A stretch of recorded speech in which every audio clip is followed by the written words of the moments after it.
My dear மக்களே, நான் உங்க சகி. நம்ம படத்தோட ஓப்பனிங் சீன்ல நம்ம ஹீரோ பிராண்டன், அவங்க ஒய்ஃப் கிளார், பொண்ணு சாம் 3 பேரும் சந்தோஷமா பீச்சுக்கு போறாங்க. பீச் உள்ள போயிட்டு விளையாடணும்னு ஆசைப்பட்டு போற பொண்ணு தன்னோட டால் கடலுக்குள்ள போனதுனால அதை எடுக்க போய் அவங்களும் மூழ்கி போயிடுறாங்க. இதனால் நம்ம ஹீரோவோட மொத்த சந்தோஷமும் மூழ்கி போய் பொண்ணோட ஃபியூனரலை முடிச்சுட்டு வீட்டுக்கு வந்தால் பொண்ணோட ஞாபகமே வீட்டை சுற்றி சுற்றி இருக்கிறது கஷ்டப்படுத்த, அதை பார்த்து அவரோட ஒய்ஃபு இது எல்லாத்தையுமே பேக் பண்ணி வச்சிடலான்னு பேக் பண்ணிட்டு இருக்க, அதை பார்த்து இவர் ரொம்ப கஷ்டப்பட்டு இதெல்லாம் பண்ணாதன்னு சொல்கிறப்பவே அவர் கண்ணில் ஒரு புக்கு தென்படுது. அந்த புக்கில் இதுக்கு முன்னாடி இவர் பார்த்த ஸ்பெல்லிங்க்கும் இப்போ இருக்கிற ஸ்பெல்லிங்க்கும் ஏதோ டிஃப்ரென்ஸ் இருக்குங்கிறது அவர் ஃபீல் பண்ணுறாரு. அதே நினப்போடையே நைட்டு போய் தூங்கவும் போகிறாரு. ஆனால் அப்போ பார்த்து கிச்சனில் எலி விடுற மாதிரி ஒரு சவுண்டு கேட்க யாருன்னு வந்து பார்த்தா நம்ம ஹீரோயினோட பிரதர் மேட். என்ன மேட் இங்கே இருக்க அப்படின்னு கேட்க ஃப்ரூட்ஸ் தேடி வந்தான்னு அவர் சொல்ல, தன்னோட இந்த ஃபீலிங் அந்த ஸ்பெல்லிங் மாதிரி இருக்கிறத நினச்சி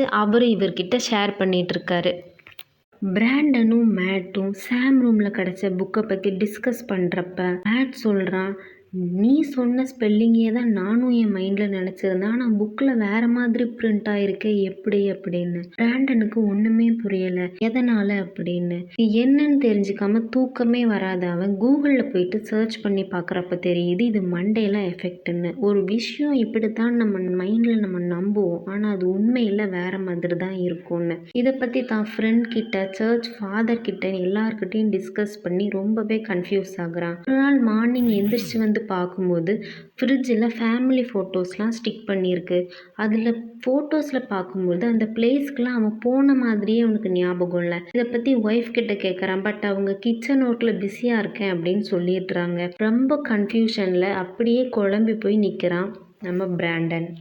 இப்போ நம்ம பிராண்டன் அவங்க ஒய்ஃப்க்கு ப்ரூவ் பண்ணணும்னு நினைக்கிறாரு. அதனால் ஒரு கார்ட்டூன் இமேஜ் மோனோ புல் அதோட ஃபீச்சர்ஸ் எப்படி இருக்கும்னு அவங்க ஒய்ஃப்கிட்ட கேட்க, அவங்க கேப், கிளாஸ், கையில் ஸ்டிக் இதெல்லாமே வச்சுருக்கோம் அப்படின்னு சொல்ல, உண்மையாகவே அது எப்படி இருக்குங்கிற ஃபீச்சர்ஸை அவர் காட்டி, இதெல்லாம் இல்லை பாரு நீ இருக்குன்னு சொல்கிற, ஆனால் இப்போ நிஜமாவே இது இல்லை உனக்கு புரியுதா அப்படின்னு கேட்க, நீங்களும் குழம்பி என்னையும் குழப்பாதீங்க அப்படின்னு சொல்லிட்டு போயிடுறாங்க. இப்போ மண்டேல எஃபெக்டிவ் ரொம்ப பாதிக்கிறதுனால கூகுளில் அகெயின் போய் சர்ச் பண்ணி ஏதாவது சயின்டிஸ்ட் இதை பற்றி ரெஃபர் பண்ணியிருக்காங்களான்னு பார்த்து அதை போய் நம்ம ரெஃபரன்ஸ் எல்லாம் தேடி நிஜமாவே அந்த சயின்டிஸ்ட்டை போய் மீட் பண்ணவும் போயிடுறாரு நம்ம பிராண்டன். போன இடத்துல அந்த சயின்டிஸ்ட் என்ன சொல்கிறாரு அப்படின்னா, கவர்மெண்ட்டால் ஏற்கனவே நான் ரொம்ப ப்ரெஷர் ஆக்கப்பட்டேன் இந்த ஒரு கான்செப்டை பற்றி பேசி, ப்ளீஸ் என்னை விட்டுருங்க அப்படின்ட்டு அவரும் போயிடுறாரு. ஆனால் நம்ம பிராண்டனால் நிம்மதியாக இருக்கவே முடியலை.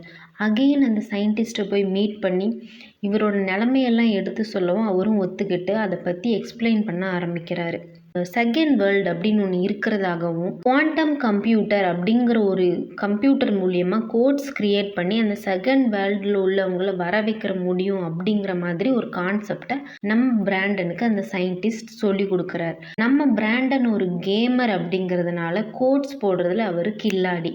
அதனால் அந்த கோட்ஸ் எல்லாம் போட்டு தன்னோட பொண்ணை திருப்பி கூட்டு வர முடியும் அப்படின்னு அவர் அந்த குவாண்டம் கம்ப்யூட்டர் இருக்கிற இடத்த நோக்கி போகிறாரு. குவாண்டம் கம்ப்யூட்டரை தேடி போன நம்ம பிராண்டன் கோட்ஸ் எல்லாம் பக்காவாக போட்டுட்டு வீட்டுக்கு வந்து சேர நைட் ஆகுது. தூங்கி எந்திரிச்சு காலையில் பார்த்தா அவர் கண்ணை அவராலேயே நம்ப முடியல. ஆமாங்க, இறந்து போன அவரோட பொண்ணு டைனிங் டேபிளில் உட்காந்துருக்கு. அவங்க ஒய்ஃப் அவ்வளோ சந்தோஷமாக இருக்காங்க, பொண்ணு திரும்ப வந்துட்டா அப்படின்னு. பிராண்டனுக்கு எவ்வளோ சந்தோஷமாக இருக்கும். அதே சந்தோஷத்தோடு அப்படி எக்ஸ்ப்ளோர் பண்ணுறாங்க. ஆனால் இதெல்லாம் ரொம்ப நாள் நீடிக்கலை. அண்ட் நைட் ஆனால் அவங்க ஒய்ஃப் ரொம்ப டிப்ரெஷனாகவும் ஸ்ட்ரெஸ்ஸாகவும் இருக்கிறத பிராண்டன் பார்க்குறாரு. உண்மையாகவே அவங்க ஒய்ஃப் அந்த மாதிரி ஒரு கேரக்டர் இல்லை, ரொம்ப ஹாப்பியான பர்சன். எப்படி இவ இப்படி ஆனா அப்படின்னு பார்த்தா அவர் போட்ட அந்த கோட்ஸில் செகண்ட் வேர்ல்டில் உள்ள அவங்க ஒய்ஃப் தான் இங்கே இருக்கிறது, நம்ம இதை மாற்றியே ஆகணும் அப்படின்னு உடனே பிராண்டன் நினைக்கிறாரு. குவாண்டம் சிஸ்டத்தில் கோட்ஸ் போட்டதுனால செகண்ட் வேர்ல்டில் உள்ள ஒய்ஃப் வீட்டுக்கு வந்ததுனால இவர் ரொம்ப குழப்பத்தில் இருக்கிற நம்ம பிராண்டன் நேராக போய் சயின்டிஸ்ட்டை பார்க்க போகிறாரு. சயின்டிஸ்ட்டை மீட் பண்ண போன இடத்துல தான் நம்ம பிராண்டனுக்கு இன்னுமே ஷாக்கிங்கான நியூஸ் காத்துக்கிட்டு இருக்கு. ஆமாம் ஃப்ரெண்ட்ஸ், கதவை திறந்தது சயின்டிஸ்டோட ஒய்ஃப். அவங்க என்ன சொல்கிறாங்கன்னா, அந்த சயின்டிஸ்ட்டை இறந்து 2 மாதம் ஆகுதே அப்படின்னு சொல்கிறாங்க. பிராண்டனுக்கு ஒன்றுமே புரியலை. ஆமாம், அவங்க ஒய்ஃப் எப்படி செகண்ட் இதில் மாறினாங்களோ அதே மாதிரி இந்த இந்த இன்சிடென்ட்டும் மாறி இருக்கு. இதை புரிஞ்ச நம்ம பிராண்டன் குவாண்டம் சிஸ்டத்தில் போயிட்டு திருப்பியும் கோட்ஸ் எல்லாம் ரீக்ரியேட் பண்ணிட்டு வீட்டுக்கு வர்ற வழியில் பயங்கரமான விஷயங்களை பார்க்குறாரு. எல்லாமே கிளிச் ஆகுது. அவர் பார்க்குற நபர்கள் எல்லாமே கிளிச் ஆகுது. வீட்டுக்கு வந்து பார்த்தா ஒய்ஃபுமே கிளிச் ஆகுறாங்க.